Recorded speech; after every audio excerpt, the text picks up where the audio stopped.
Hey guys, welcome back to my channel, or welcome to my channel if you're new. I'm back today with another plant video. Today's video will be part 2 of my summer 2022 houseplant tour. Last time we looked at the plants here in this part of my living room, and today we'll be looking at the plants up in that part of my living room. Part 3 will be the plants in my bedroom. Today's video will be a little bit shorter just because I don't have quite as many plants in this section, but hopefully you still enjoy. So with that being said, let's get started.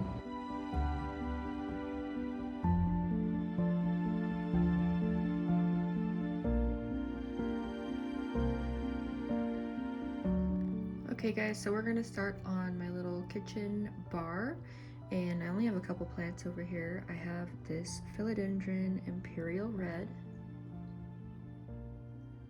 and then I have this cute little propagation station that I got from Gordman's a few years ago, and I have just some random cuttings in here. I have some Syngonium, Philodendron Micans, Rickrack Cactus, Peperomia Tetragona, Hoya Australis, and some lipstick plant cuttings. We have these steps that lead from one portion of the living room to the next. And right here I have a Philodendron Hope, or Philodendron Cellulum. I had to cut that one down a couple years ago because it had thrips, so all of its leaves are brand new. And then on either side of my fish tank, I have these white bookshelves. So we'll start with this one. And over here I have a Skindapsis exotica. This one I have the pretty side facing out because if you look at it, it's very bare and ugly looking in the back. So I do need to propagate that and fill out the pot some more. And then this is a jar of random cuttings. I think most of them are Philodendron scandens. I have a couple Rhaphidophora decursiva stems in there, and I just kind of threw them all together, hoping that some of them would root. These were like leftovers after I had cut some other propagations. And then I have a Monstera Adansonii. This is the narrow leaf form. This is another one that I had to cut down to the soil a couple years ago. So this is all new growth. And a lot of my plants are currently experiencing some fertilizer burn. That's my bad, but they are doing okay for the most part. This one is a Sansevieria Bantal sensation, and I purchased the mother plant as a gift for my friend Ashlyn, who collects snake plants, and I decided to keep a little piece for myself. This one is another Skindapsis exotica, and when I purchased this one, the pot was so crowded that a lot of the leaves had scrunched up like this, and they're slowly starting to unfurl over time because they separated the plant into 2 different pots so it'd have more room. I think that one's so pretty though. This one is a Hoya Chelsea, just in some water. It was in soil, but it wasn't doing too hot, so I decided to reroot it.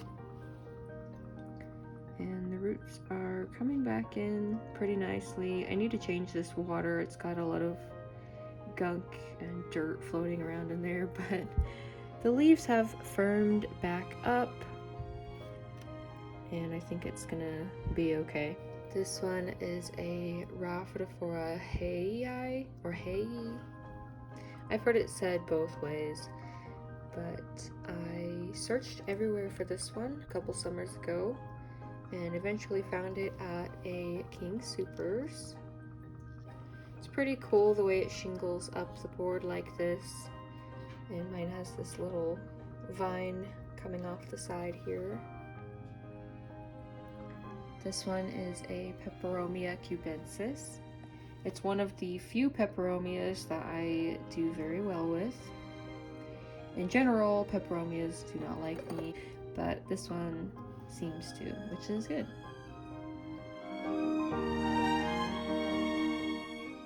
Here I have a Begonia Rex that I got from Home Depot like 3 or 4 years ago now. It's been a long time, and it probably needs a new pot. But this is one of the few begonias I've been able to keep alive over the years. It's got some baby leaves coming in. And this is a little Oxalis plant that I got from my friend Ashlyn. She has a bunch of them growing in her front yard that her Nana planted several years ago. And mine likes to die back pretty often and come back all the time, so you can see where little pieces of it have died off, but it's starting to sprout again. I know those are actually considered a weed in some places, but I think they're pretty cute. Here is a Skindapsis pictus argyrius. Some people call these silver satin pothos, although they're not pothos. I have no plants on this shelf. I did have a curly orchid cactus there, but I ended up repotting it and moving it.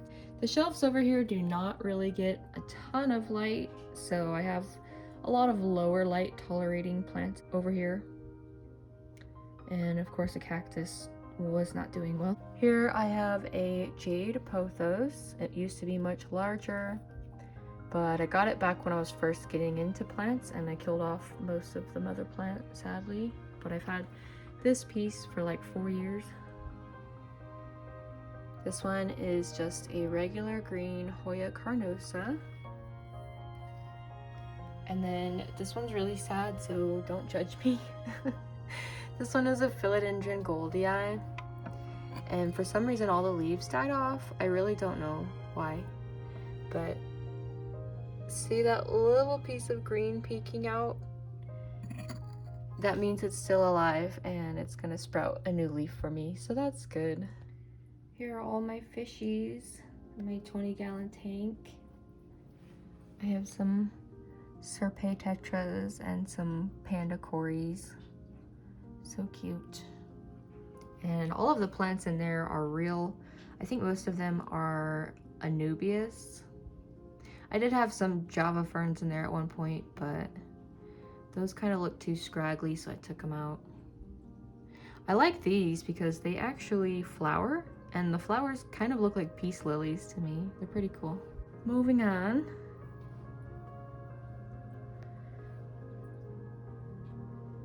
So up here I have a Ethereum Superbum. I need to repot this one pretty badly.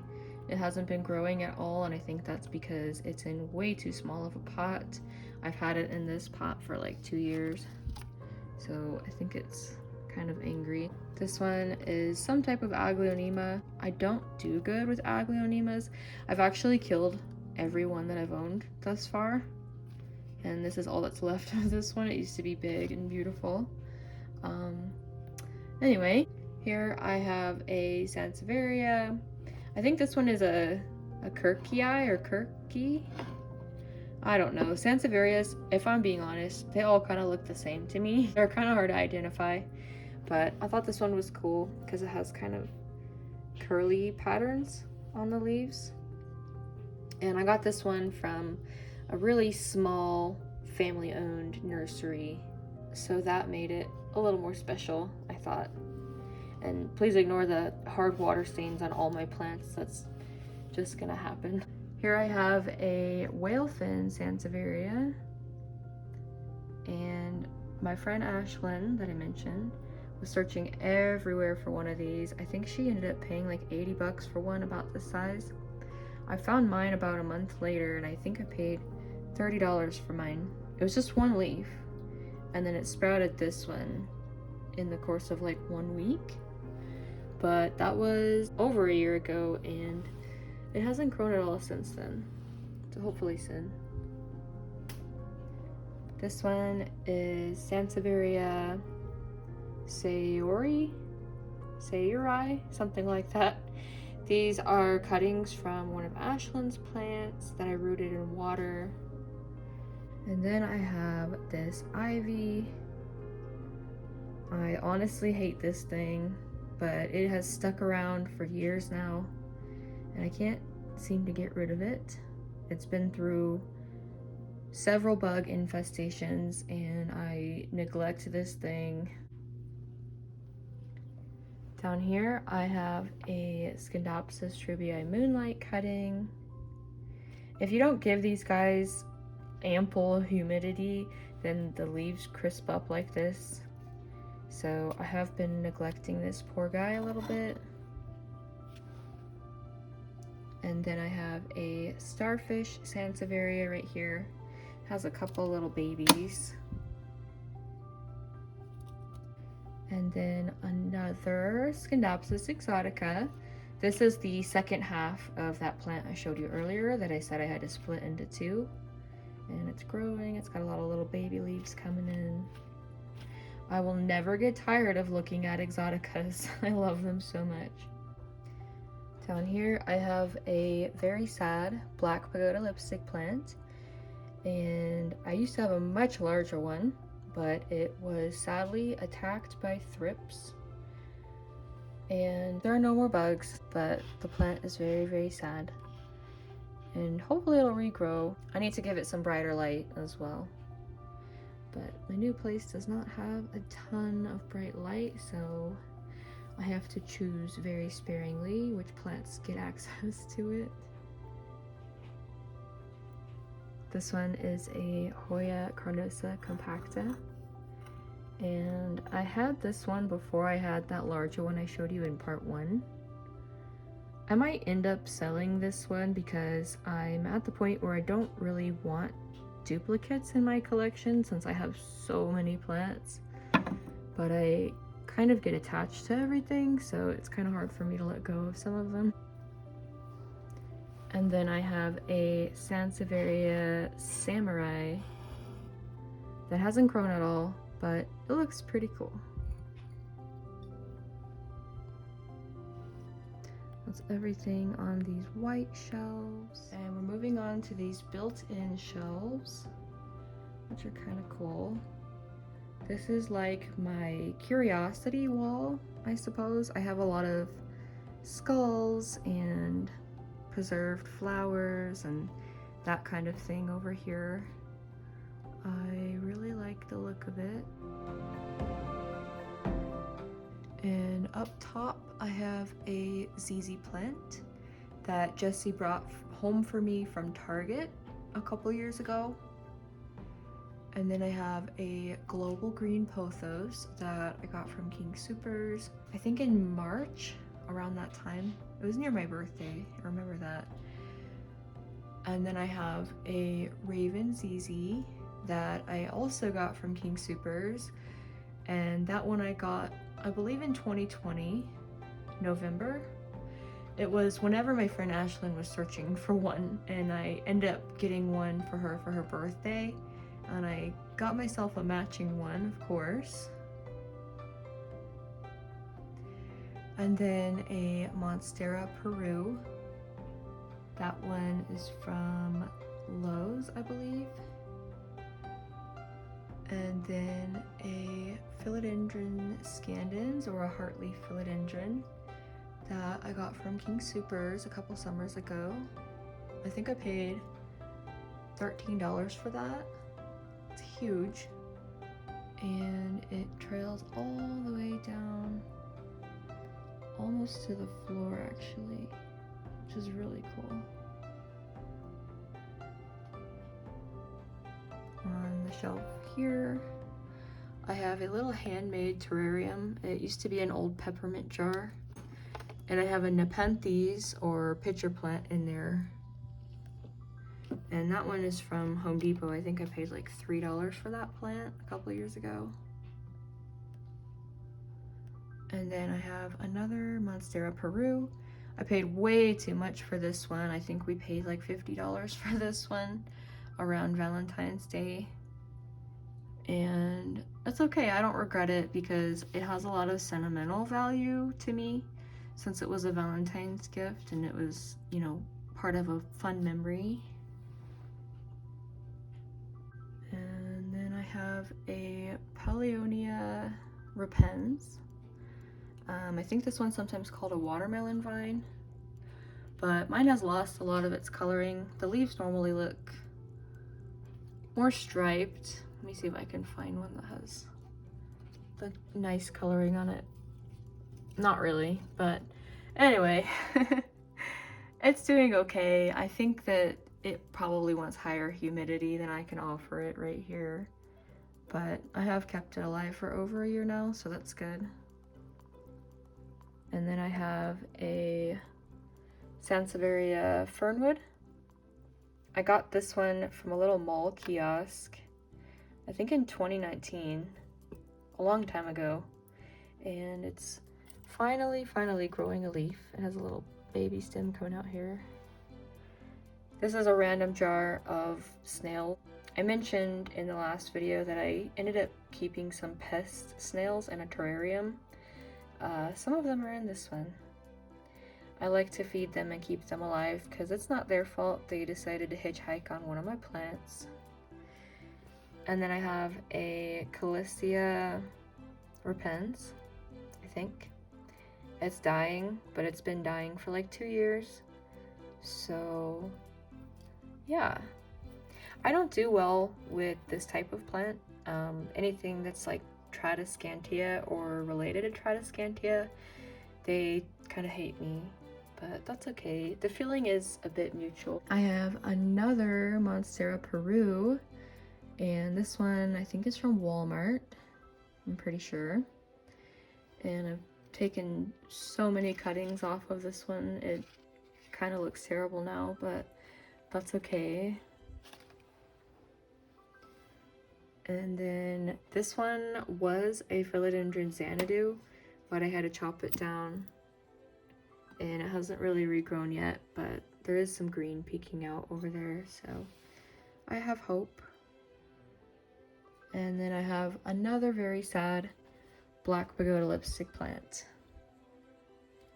and this is more pieces of my original one that is trying to regrow and heal after being a thrips survivor. Sorry that the plants in this portion of my houseplant tour are kind of all sad looking. I kind of grouped all of my depressed plants together, I guess, on accident. Down here I have a Philodendron Birkin. This one's actually doing very well, which is a relief. And a stark contrast to the other plants in this video. But it likes it right here because it gets some nice morning sun. And I have some more snails in this jar. I need to feed them today. And then I have a Skindapsis tribii Moonlight that I got from King Supers in, I think, November 2020 as well. I got it at the same time that I got my Raven ZZ.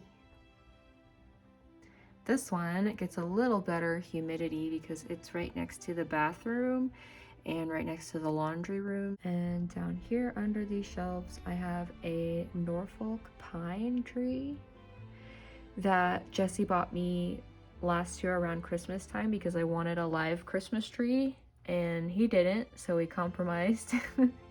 And we got this baby one for me. And then I have a Begonia Art Hoods, which I believe is supposed to be an outdoor plant, but I really love it inside. The leaves are so cool. They're huge and they're fuzzy, which I like a lot. That's only like 1 out of 5 begonias that I have in my whole collection because begonias don't really like me. But that is everything for these shelves. And then I only have 3 more plants to show you in this part of the tour. Okay guys, so these are the last 3 in part 2. I have this clothing rack here that I got from Walmart. I think I paid like $18 for it, around that. And I have a Hoya Lacunosa right here. And then a Hoya Serpent. I put it in this really cool egg-like terrarium that I got from Goodwill for like $3. And it seems to like it in there. It gets some pretty good humidity. So cool. And then I have a Dischidia Ruskifolia, or a Million Hearts plant. And I've had this one for a couple summers. It's not looking too great right now because I kind of neglected to water it, but I watered it last night, so it should perk up. It does like it right here in the bright morning light. And then, oh my goodness, you can kind of see I have some succulents outside on my front patio. But we're not gonna get into my outdoor plants because I have too many and I don't want my neighbors looking at me like a weirdo. Alright, so that is everything for today's video. Hopefully you guys enjoyed. Thank you so much for watching, and I will see you soon for part 3. Bye!